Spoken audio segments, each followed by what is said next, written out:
ก็ฮี Zomi Future Generations คลับปนาปล่อยของกมเจียงมินิทุมจีดันขัดโซ่ขัดบอลนัวแม่ performance ขัดตัวเป็นฮีอีปาวลาอย่างไงนะหุยเตจีขัดโซ่อีนะฮีเทมามันตู้ตรงกูปล่อยบัวไงเจียงเงินนะฮีมินิทุมของตอมไม่ยองไงสักเงินนะกูองโซ่ไอเจียงเงินนะจีนะโน้ตจงลุงรู้ตักเงินนะองเงินสักเดือนเงินนะองเจียงนัวมิง So Sian I was thinking, if we were only fluent in our language, our native tongue,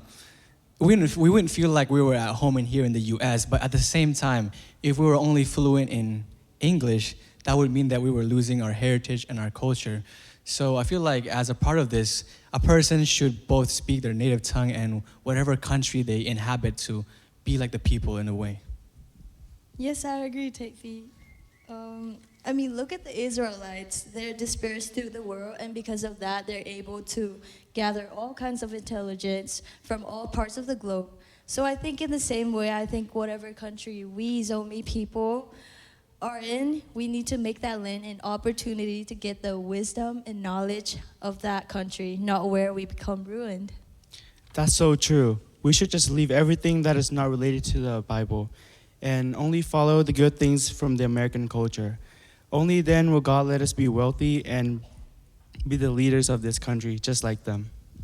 Yeah, we are a chosen people. Actually, if you really think about it, we are originally from Myanmar, which is predominantly Buddhist. In the east, there's communist China, and in the west, there's India, which is mainly Hindu. And in the north, there's the Muslim nation of Pakistan. Although we are surrounded by major world religions, God has chosen Zomi as his people.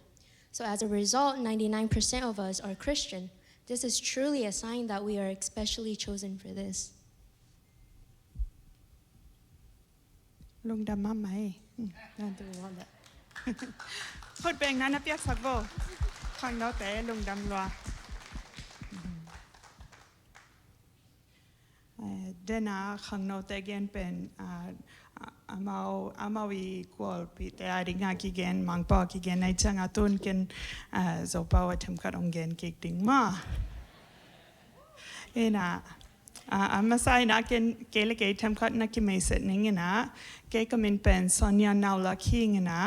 เกโซมีหิงตัวเกนมาสังเอามิงตัวเกจังนะ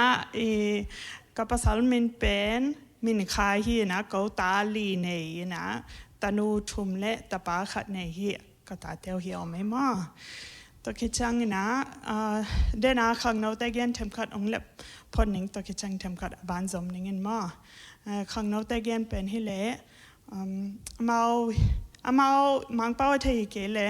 ฮิกามาหนุ่มสโลดิ่งเงี้ยมาฮิจงมาวีนูเละปาเตปนะ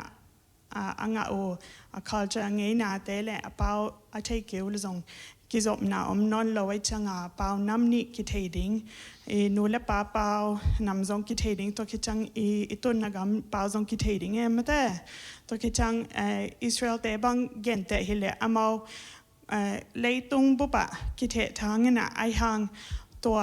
ก้อยอมซงอามาวิเงนาและอามาวิเป้าและอามาวิเบียกนาแต่เกมจิมหลายหม้อตัวคิดจังตัวเป็นดิ้งซงทุปีมาง่ายสุดไว้มาเชียอดีตอามาสเปนเป็นนี่นะ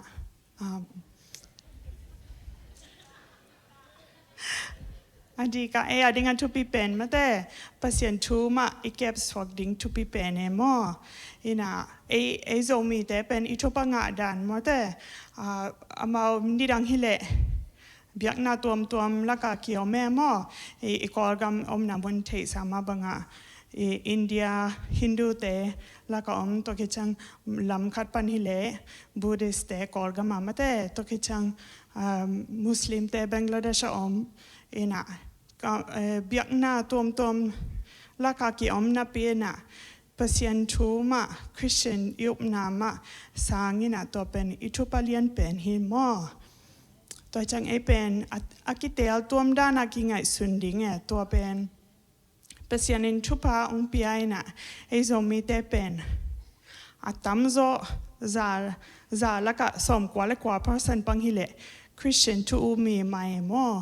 ตัวจังทุปเลียนเปียสังโซมีแต่ฮีนะตัวคิดจังตัวอิงไงสุดจังไอซงอังตังดิ้งนะตัวคิดจัง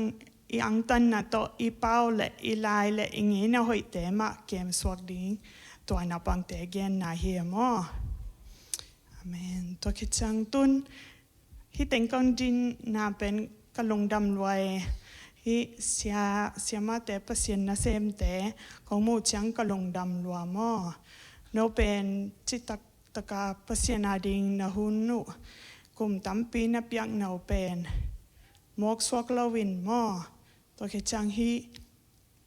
ใครจิตุบังอาณตุเจลาณเซบเจลาบังอากากิโมปะไหนลาวินะไอหังดำมินะ